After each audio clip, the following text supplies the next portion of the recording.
조금 전에 다들 표정들이 축 늘어진 그 나뭇잎처럼 그랬던 것이 더워서 그랬던 거예요.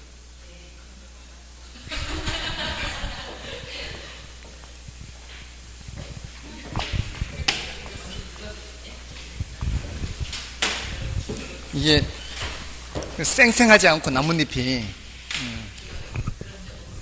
그런 적 없어요. 자, 이제 공공재부터 보겠습니다. 자, 공공재는 아까 비배제성 및 비경합성의 성격을 갖는 자가 그랬죠.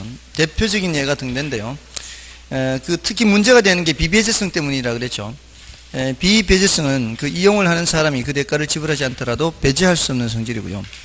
비배제성으로 인해서 무임승차 문제가 나타나며 그 재화의 생산을 시장에 맡길 경우 과소 생산의 문제가 나타납니다. 그 다음에 비경합성은 기존의 이용자가 얼마나 되느냐에 관계없이 추가로 그 재화를 사용하는 사람의 소비량이 감소하지 않습니다. 따라서 그 재화를 소비하기 위해 경쟁할 필요가 없습니다. 비경합성으로 인해서 소비의 수익 규모의 경제가 나타납니다. 이미 기존에 100명이 이용하든 1000명이 이용하든 추가적으로 이용하더라도 비용이 더 발생하지도 않고 기존에 이용하는 사람이 사용하는 양이 줄어들지도 않아요. 참 좋죠, 이거. 제가 가르치는 게 그런 것 같아요. 아무리 가르쳐도 머릿속에 줄지가 않아요. 그렇잖아요. 얼마나 좋아, 이거. 그게 문제가 되네. 이게 학생 수는 늘어야 되는데, 가르치면 가르칠수록. 그러면은 이제 문제가 되죠. 계속 못해, 이 일을.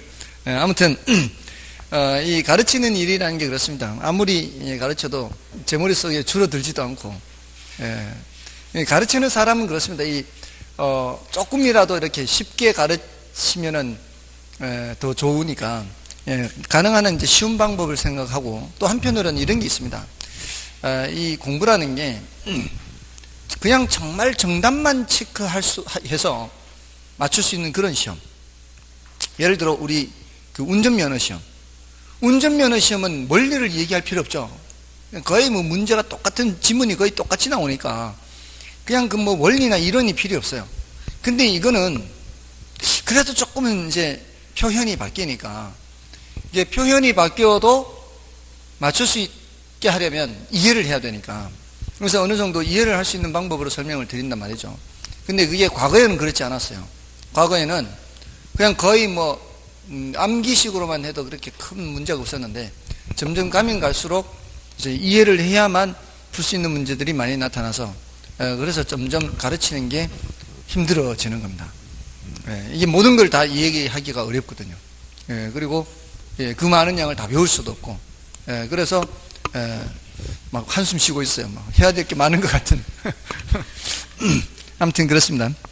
그래서 가능한 한 이제 이해할 수 있는 방법들을 이제 연구를 많이 하는 편입니다. 자, 그렇고요. 그 밑에 박스는 여러분이 보시면 되겠죠. 자, 오른쪽에 이제 정부의 시장 개입 수단에서 토지 이용 규제, 이거는 이제 1권만 보시면 되는 거고, 아까 직접적 개입, 간접적 개입 했죠. 그 직접적 개입의 수단이 있죠. 자, 거기 기역, 니은, 디귿, 리을까지가 리을까지가 수량 통제고요. 미음은 가격 통제예요. 그래서 수요 공급자 역할을 하는 직접적 개입하면 거기 기역, 니은, 디귿, 리을 해야 되는 거죠. 다음에 이제 그 밑에 토지은행 제도가 나오는데 토지은행 제도는 직접적 개입 수단의 대표적인 제도죠. 토지 비축 제도라고도 하죠. 자, 의의를 보시면 미래의 토지 수요에 대비하여 정부가 미리 미개발 토지를 대량으로 매입하였다가 토지 수요 증가에 대비하여 수요자에게 매각 또는 임대하는 제도입니다. 우리나라의 토지은행 제도는 시행한 지 이제 만 10년 됐어요. 만 10년. 만 10년이 됐는데 한국토지주택공사에서 이걸 담당하고 있습니다. 토지은행을 설치하고 토지주택공사의 고유계정과 구분하여 운영하고 있다. 이게 뭔 소리인가요? 고유계정과 구분하여 운영하고 있다. 뭔 소리일까요? 토지주택공사에서 그 토지 은행 제도에 그 토지 비축 제도에 그 필요한 자금이 있을 거 아니에요. 자금을 가지고 토지를 사서 비축을 해 놔야 될 거 아니에요. 근데 그게 토지주택공사의 회계장부와 섞여버리면 안 되니까 그 섞지 않고 따로 관리한다 이 소리예요. 이게 왜 그런가 하면 이거는 일종의 신탁재산 관리하는 거와 비슷해요. 여러분들 우리 왜 보험 가입하지 않습니까? 보험에 가입하면은 그 보험회사에서 저걸 떼죠. 사업비를 떼죠. 사업비를 떼고 나머지를 이제 보험 저걸로 이제 운영을 해서 뭐 지급을 하고 하지 않습니까? 이거를 같이 관리하면은 어떤 문제가 생길 수 있어요? 지급 불가능한 사태가 나타날 수가 있죠. 그래서 이걸 별도로 관리해요. 그래서 왜 가끔 가다가 왜 보험회사가 망하면 다른 회사가 인수하기도 하고 하죠. 그럴 때 따로 우리 보험금을 지급하기 위해서 따로 모아놓은 돈, 여기에는 별 지장이 없도록 회사는 적자 보더라도 이거는 건드리지 못하게 따로 관리하는 거예요. 따로. 그래야만 거기에 가입되어 있던 그 회원들이 보험금을 지급받을 때 그걸 이제 받을 수가 있는 거죠. 그렇게 해서 따로 관리를 해야 돼요. 그것도. 그걸 함께 관리해버리면은 난리 날 수가 있죠. 잘못하면은 큰 문제가 생길 수가 있죠. 자, 아무튼 그럼에도 불구하고 문제는 있을 수 있기 때문에 또 재보험을 들기도 해요. 재보험을 들기도 하는데 아무튼 따로 별도로 관리한다 이 소리예요. 그리고 비축 대상은 공공개발용과 수급조절용이에요. 공공개발용은 공적 개발 수요를 충족하기 위한 거고요. 수급조절용은 토지시장의 안정을 위해서 그렇게 하는 겁니다. 아주 중요한 차이가 그 비축 수단에서 공공개발용 토지는 협의 매수, 수용, 선매, 매수 청구, 수용이 있죠, 수용. 근데 수급조절용은 어떻습니까? 수용이라는 게 있어요, 없어요? 수용 없죠? 수용이 있고 없고가 중요한 거예요, 수용. 그러니까 키포인트는 공공개발용은 뭐가 가능해요? 수용이 가능해요. 근데 수급조절용은 수용이 불가능해요. 그거는 공공이란 단어 때문에 그래요, 공공. 우리 헌법 23조 3항에는 공공필요에 의해입니다. 공공필요에 의해. 공공필요에 의해 국민의 재산권을 수용, 사용, 제한하는 경우 이렇게. 수용, 사용, 제한하는 경우. 이 세 가지예요. 강제 수용이고 강제 사용입니다. 그리고 제한하는 거예요. 이럴 때에는 법률에 의하여야 하며 정당한 보상을 하여야 한다 이렇게 돼 있어요. 공공 필요하지 않으면 이런 걸 할 수가 없어요. 공공 필요할 때만 이렇게 할 수가 있어요. 그러니까 단지 그냥 수급 조절용으로는 수용이나 저런 걸 할 수가 없다 이런 뜻입니다. 그래서 그런 중요한 차이가 있고요. 그 다음에 넘어가시면은 장점과 단점이 세 가지씩 있죠. 장점과 단점의 세 가지씩을 이렇게 기억하십시오. 장점이나 단점, 그 토지 비축의 장점이나 단점. 일단 비축이라는 거를 기억하시고요. 비축이라는 걸 기억하시고, 이 비축은 미리 하는 거죠. 비축은 미리 하는 거잖아요. 지금 당장 필요에 의한 것이 아니라 나중을 대비하는 게 비축이잖아요. 미리 비축할 때 어떤 장점들이 있는지 단점들이 있는지를 이제 생각을 해보자고요. 미리 비축하면 쌀 때 사두는 거 아닌가요? 일단 그게 아주 큰 장점이에요. 여러분들 땅 사고 싶지 않나요? 지금 땅 사놓으면 가격이 올라가니까 지금 그 경제 성장하는 속도보다 땅 가격이 훨씬 더 많이 올라갔대요. 토지 가격이 훨씬 더 많이 올라갔대요. 그럼 이제 쌀 때 사두니까 말이에요. 나중에 필요할 때 바로바로 꺼내 쓰면 되는 거예요. 비축해 놓으면은. 그래서 미리 갖고 있게 되니까 사서 갖고 있으면 적시에 저렴하게 사용할 수 있어요. 적시에 저렴하게. 그죠? 쌀 때 사두니까. 그리고 미리 갖고 있잖아요. 갖고 있으니까 어떻게? 계획적 이용이 가능하죠. 계획적 이용. 이렇게 키워드 위주로 기억하세요. 그 문장을 다 기억하는 게 아니라 짧게 기억하면 되는 거죠. 자, 쌀 때 미리 사두게 되면은 땅값이 올라가더라도 그건 누구 거예요? 국가. 개발이익이 자연스럽게 어떻게 돼요? 환수가 되죠. 따로 환수를 안 해도 자연스럽게 이렇게 돼요. 굉장히 큰 장점 아닌가요? 그죠? 쌀 때 미리 사두니까 적시에 저렴하게 공급할 수 있어요. 필요한 토지를 공급할 수가 있어요. 그리고 계획적 이용도 가능하죠. 땅값 올라가는 그 개발이익을 자연스럽게 환수할 수 있어요. 그 다음에 단점이 뭐냐, 단점. 자, 좀 전에 여러분들 땅 사고 싶다 그랬죠? 사면 되지. 왜 못 사요? 돈이 없으니까. 땅 사두면은 가격 올라가는 거는 다 알지. 아는데 왜 안 되냐 이 말이죠. 근데 정부는 비축이라는 게 그냥 한두 필지겠습니까? 막대한 양이지. 막대한 양을 비축하는 거예요. 우리 가게도 살림살이고 정부도 살림살이에요. 정부가 지금 재정 흑자예요, 적자예요? 적자예요, 적자. 재정 적자인데 돈 빌려서 땅을 잘 비축할 수는 없잖아요. 한번 해볼까요? 저도 과감하게 그냥 질러버릴까? 돈 빌려가지고 땅에다가. 굉장히 위험한 거죠. 땅에다가 돈을 묻는 거는 진짜 그야말로 여유자구만. 여유자. 굉장히 유동성이 낮습니다. 근데 나중에 그게 돈이 될 수 있을지라도 그때 가기 전에 내가 죽어버리는데 살 수가 없잖아요.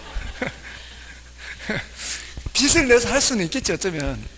그 전에 올라가기 전에 내가 죽어버리면 소용이 없잖아. 그러니까 안 되는 거예요. 그러니까 막대한 비용이 발생. 막대한 비용. 살림살이하고 똑같아요. 막대한 비용. 어떻게 할 거냐 이 말이죠. 다음에 지금 이렇게 비축을 하면 개인은 그나마 자기 땅 사놓고 관리를 해요. 근데 국가가 사놓으면 누가 관리해요? 국가가 하면 추상적이고 국가에 소속된 누가 해요? 공무원이 하겠죠. 공무원이 출근해서 국가 땅 관리하는 거는 못해도 지 땅 퇴근해가지고 다 할 거야 아마. 출근해서 국유지 공유지 관리 잘 안 돼요 실제로. 여러분들 그 뉴스 보면은 그 서울 거기 서초군가 강남군가 왜 비닐하우스촌 있잖아요.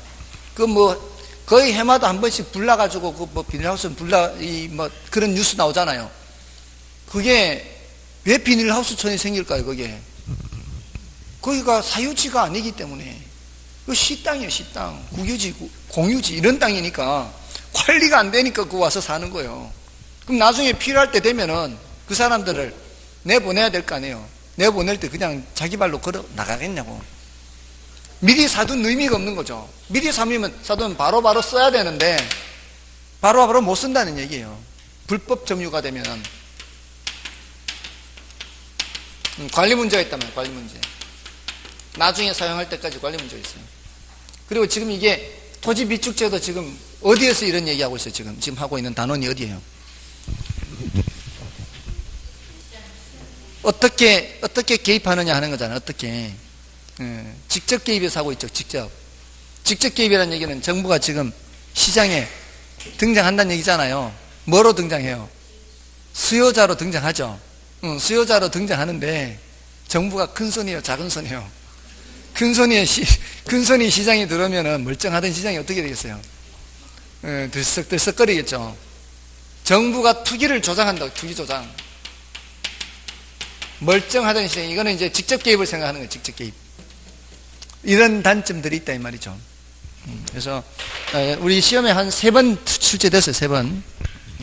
자, 그런 내용이고요. 다음에 간접적 개입은 이제 시장의 틀을 유지한다는 거죠. 시장의 틀을 유지. 기본적으로 수요 공급 자체는 민간에 맡기고 수요자나 공급자에게 제공한다 그러죠. 제공하는 각종 금융, 조세, 지원, 보조, 부담금 이런 단어들 체크하면 되겠죠. 그런 단어들이 간접적 개입입니다. 자, 됐고요. 자, 이제 토지 정책인데 토지 정책은 지금까지 그 지역지구제에서는 좀 말씀을 드렸어요. 일단은 그거는 남겨놓고요. 한 번만 말씀드리는 내용을 하고요.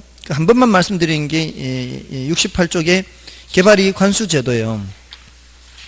그 다음에 이제 오른쪽에 토지 공개념 뭐 이런 내용인데 이런 건 뭐 10분의 1 정도예요. 10분의 1 정도여서 딱 한 번만 말씀드리는 건데, 자, 일단 개발이익 환수 제도를 좀 보겠습니다.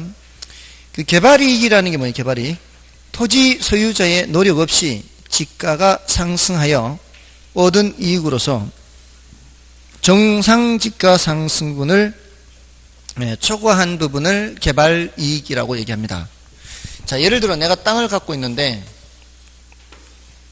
자, 이게 1억짜리가 1억 2천이 됐어요. 1억짜리가 1억 2천 됐는데 이렇게 올라간 이유가, 예를 들어서 내가 성토, 절토 뭐 이런 걸 해가지고 토지를 이쁘게 바꿔놨어요. 그래서 이렇게 올라간 거예요. 내가 비용을 들여서.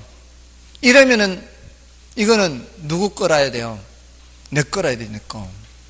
이런 거는 이제 개발이익이 아니에요.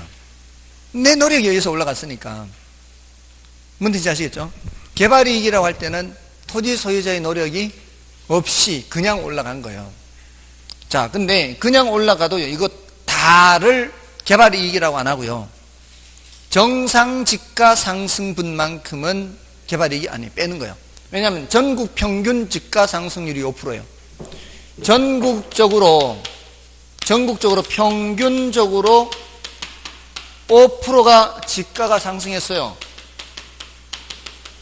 그러면은 요 중에 5%는 그냥 누구든 올라가는 정도, 평균적으로 올라간 거니까 5%는 빼야 되겠죠.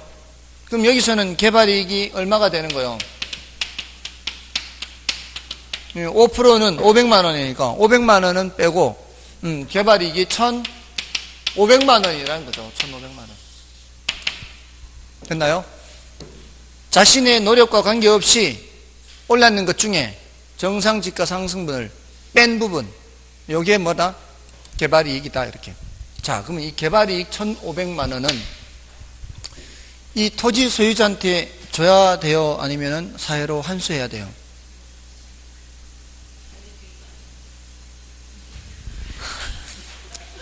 토지 소유자한테 줘야 된다. 땅을 좀 갖고 계신 게 많은가 봐요. 땅을 갖고 있는 사람은 이거 이제 줘야 된다라고 생각하겠죠.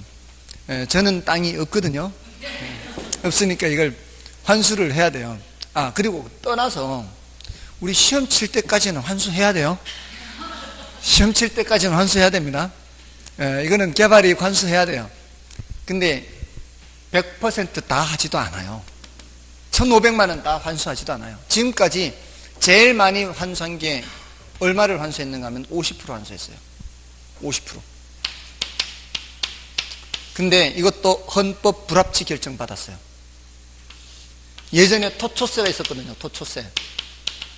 토지 초과 이득세법 그랬어요. 토지 초과 이득세법. 그러니까 이 전국 평균 지가 상승률 넘어선 걸 해서 거기에 50%를 세금을 매겼어요. 근데 그게 내가 여기 건물 지어 살고 있는 집이에요. 땅이에요, 땅이. 집을 지어서 살고 있는 땅이에요. 나는 집을 지어서 살고 있을 뿐이에요. 그래도 땅값은 올라갈 수 있죠. 땅값은 분명히 올라갈 수 있어요, 이렇게. 근데 토초세법에 의하면 이게 50%면 얼마예요? 750만 원이요. 아니, 내가 그냥 직장생활 하고 다니는 사람이 1년에 750만 원 세금 내라 그래요. 세금이 돈이 어디서 나와요? 그래서 이론적으로 대출 받아 내기는 건 좀 힘드니까, 야, 요거 750만 원만큼 국세청 지분으로 주는 거죠. 물납 있잖아, 물납. 또 1년 지났어요. 또 돈 없어. 국세청 물납. 또 올랐어. 어떻게 돼요? 그렇죠. 이걸 자본 잠식이라 그래요. 자본 잠식. 심각한 자본 잠식의 문제가 생겨요. 이게 여기에서 예를 들어 수익이 발생하는 그런 부동산이라면 그 수익에 대해서 세금을 내거나 이러면 된다면, 수익이 없으면 세금 안 내니까 자본 잠식이 없어요. 근데 이거는 수익이 그냥 운영 수익이 아니라 이런 수익일 때는 이런 심각한 문제가 생길 수 있어요. 좀 과한 거죠, 사실. 과해서 사실 그런 거예요. 근데 어느 정도는 필요는 하잖아요, 사실은. 다 줄 수는 없다는 거죠. 그러니까 어느 정도는 회수를 해야 돼서, 그래서 개발이익 환수에 관한 법률이 있어요. 근데 잘 안 된다고요. 개발이익 환수법이 있는데 잘 안 돼요. 네, 아무튼 여기 개발이익 개념은 그래요. 자, 그래서 그 개발이익을 이제 환수해야 되는데, 그거는 개발이익은 불로소득으로서 사회 정의 실현을 위해서 필요하기도 하고요. 그리고 투기 억제와 집가 안정을 위해 필요하기도 합니다. 그리고 공공 투자를 확대하고 지역 간 균형 개발을 위한 재원 확보를 위해서도 개발이익을 환수할 필요가 있습니다. 근데 이제 그 개발이익 환수 방법이 있죠. 자, 이거 이제 한 번만 말씀을 드리는 거예요. 중요도는 높지 않으니까. 아, 이런 방법이 있구나, 들어두시면 되겠습니다. 그 초과매수법이 있죠. 초과매수법이라는 거는 이런 겁니다. 지난주에 이거 공부를 하면서 복습하면서 뭘 했는가 하면은 인접성의 개발이익 환수 필요 근거가 있다. 이렇게 인접성과 관련해서 개발이익 환수 이렇게 했었어요. 어떤 지역이 개발이 되죠? 어떤 지역이 개발이 되면 여기만 땅값 올라가는다. 주변 지역도 땅값 올라간다. 이렇게 되죠. 근데 여기만 수용이 되는 거 아니에요. 여기는 수용할 때 보상금을 줄 때 어떻게 해서 줘요? 개발이익을 빼고 주는 거거든요. 문제는 여기라 그랬죠. 여기에 발생하는 개발이익을 이제 어떻게 해야 되느냐, 이 문제가 생긴단 말이에요. 그러니까 인접성으로 인해서 개발이익 환수 필요성이 제기되는 거죠. 자, 그러니까 어떻게 한다? 아예 이만큼을 수용해버리는 거죠. 초과매수. 아예 이렇게 수용해버리면 되잖아요. 여기도 개발이익 발생하니까. 어떤 문제가 있을 수 있을까요? 또 발생하면 어떻게 해요?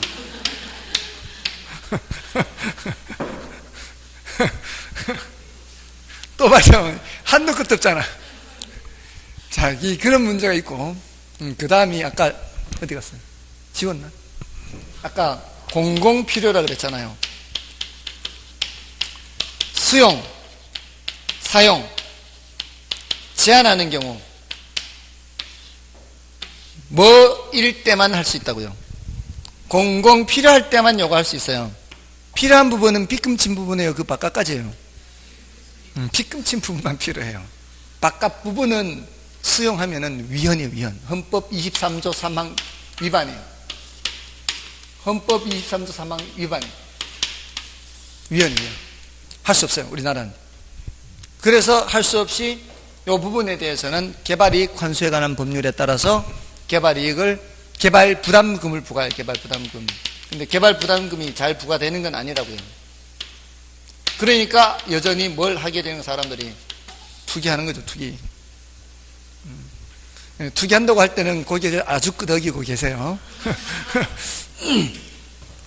자, 이런 게 이제 초과매수법이에요. 된다, 안 된다? 안 돼요. 이 위헌이 우리나라는. 그 다음에 뭐라고 되어 있어요? 상쇄법 있죠, 상쇄법. 상쇄법은 뭔가 하면은 여기 개발이 되는 곳이 있어요. 내가 원래 1억짜리 땅을 갖고 있었어요. 1억짜리 땅을 갖고 있는데 여기 개발된다 하니까 땅값이 올라가 버렸죠. 예를 들어 1억 5천으로 올랐어요. 자, 근데 이게 딱 반반이에요, 반반. 반반이니까 이제 원래 1억짜리가 요쪽 7,500이고 요쪽 7,500이요. 1억짜리가 얼마로 올라간 거예요, 지금? 1억짜리가 1억 5천으로 올라간 거죠. 1억짜리가 1억 5천으로.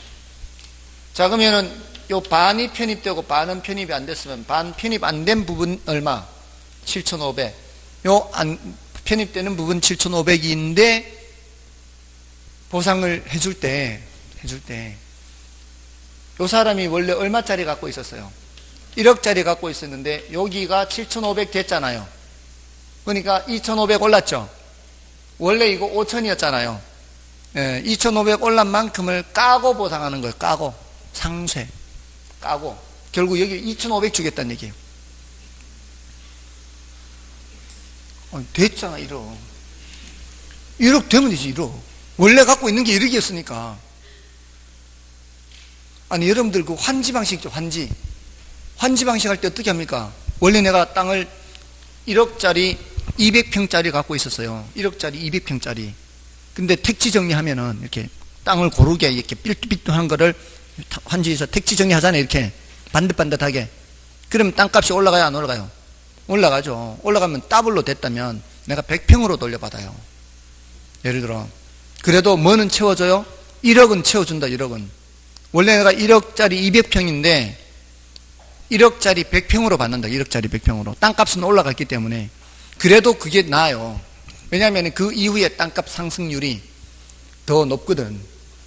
택지 정리하기 전보다. 하고 나면 1억으로 받았지만 이게 앞으로 올라갈 거 생각하면 원래 1억짜리 올라가는 가격 상승률보다는 새로 환지 받은 후에 가격 상승률이 높아요.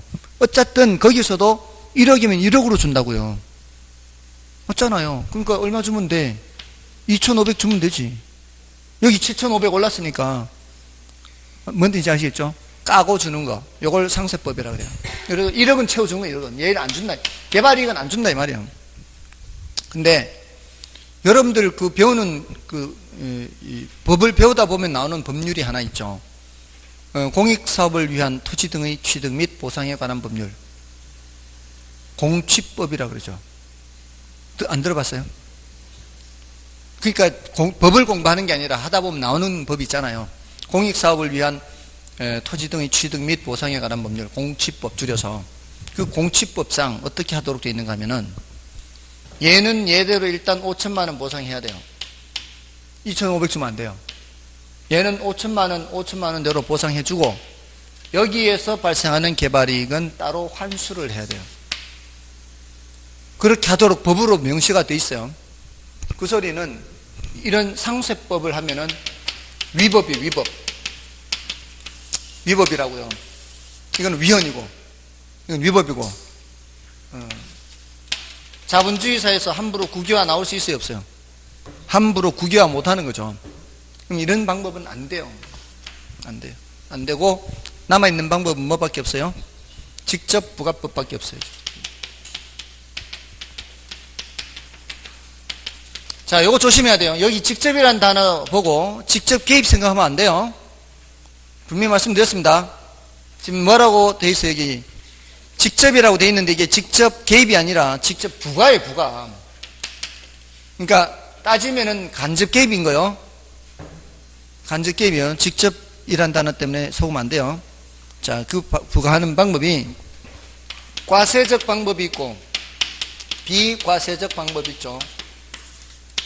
자, 비과세적 방법, 과세적 방법이 있는데 과세적 방법은 세금 매기는 것을 말하는 거죠. 하나는 보유과세, 하나는 이전과세. 자, 보유과세는 내가 갖고 있을 때 내는 세금이고 이전과세는 뭐예요? 이전될 때 발생하는 세금이죠. 이전과세의 대표적인 게 뭐예요? 양도소득세죠. 양도소득세가 바로 개발이익을 환수하는 가장 강력한 장치예요. 그죠? 보통 양도소득이 높죠. 양도소득세율이 높아요. 이 개발이익이 그게 개발이익이거든요. 양도 차익이 생겼다는 게. 그 보통은 자기 노력과 관계없이 올라간 거잖아요. 그 양도소득 계산할 때 우리 그거 다 비용 공제하잖아요. 뭐 수리 비용 같은 거 발생했으면 다 그런 것들은 그 공제를 하고 한다는 얘기는 그거는 인정을 해주겠다는 얘기잖아요. 그러니까 나머지에 대해서만 양도소득으로 잡잖아요. 근데 그것도 다 100% 안 내죠. 양도소득세율이 제일 높은 게 몇 %예요? 40%인가요? 47? 42%인가요? 양도소득 42예요? 아니 그럼 외우기도 쉽게 하지 왜 또 왜 42%예요? 예? 아니 외우시기 딱딱딱딱 끊어지게 하지 왜 또 42%로 바꿨어? 아무튼 세죠? 예, 굉장히 세요. 근데 저는 양도소득세 좀 내고 싶어요.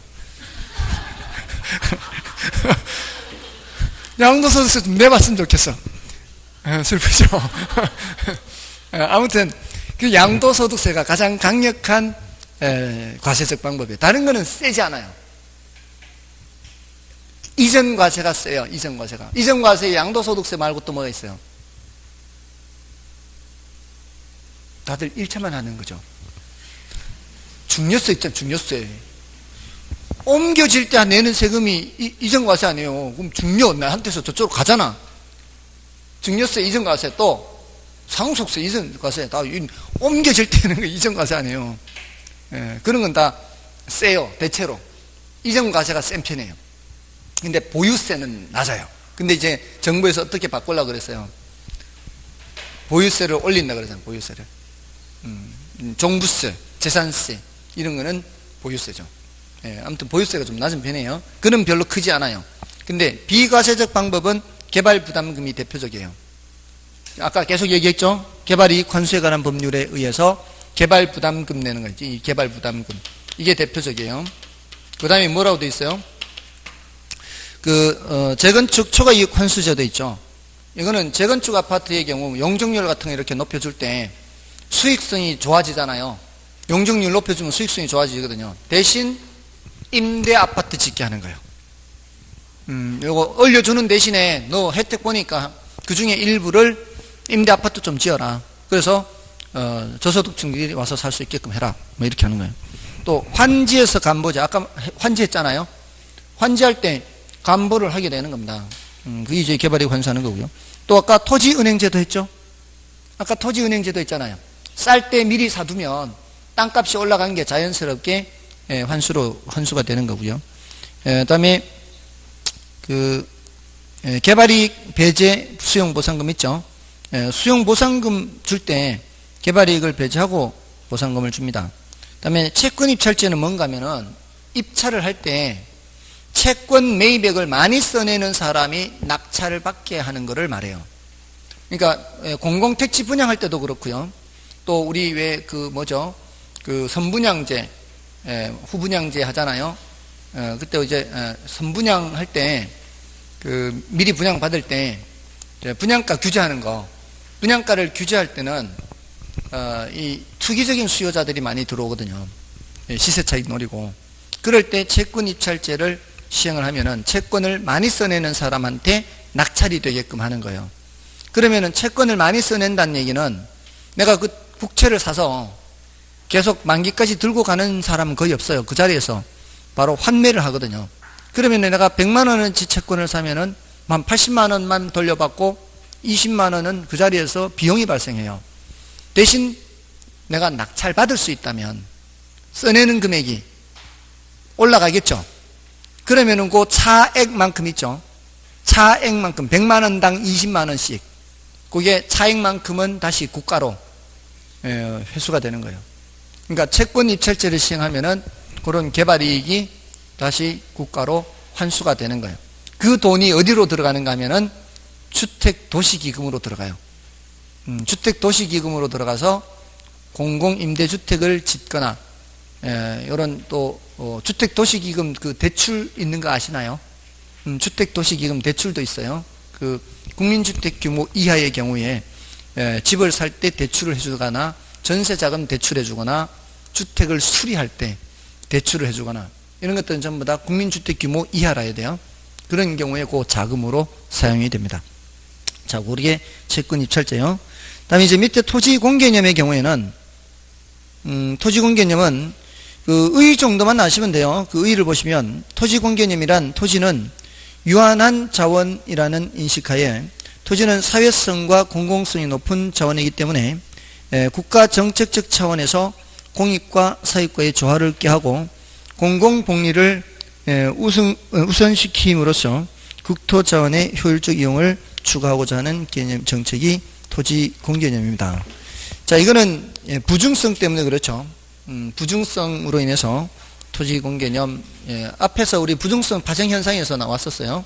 그리고 사회성 공공성도 마찬가지 토지공개념과 일맥상통한 개념이에요. 나머지는 그냥 쭉 읽어만 보시는 정도. 이게 뭐 한번 지문으로 나온 적이 있어서 이렇게 했는 거예요. 다시 앞으로 가시면은 지역지구제인데요. 지역지구제는 들어가기가 애매합니다. 들어가자니 좀 시간이 더 걸릴 것 같고, 이거는 아예 다음 주에 할까요? 이거는 다음 주에 하도록 하겠습니다. 오늘 좀 일찍 마치겠습니다. 시간 좀 애매해요. 좀 더 하다 할까요? 대부분은 일찍 마치자 그러면 다들 좋아하시죠. 아무튼 오늘은 여기까지 하고요. 다음 주는 요 지역지구제 하고 바로 주택정책으로 들어가고요. 다음에 투자론도 들어갑니다. 다음 주에. 아시겠죠? 예, 애쓰겠습니다. 한쪽에 있습니다.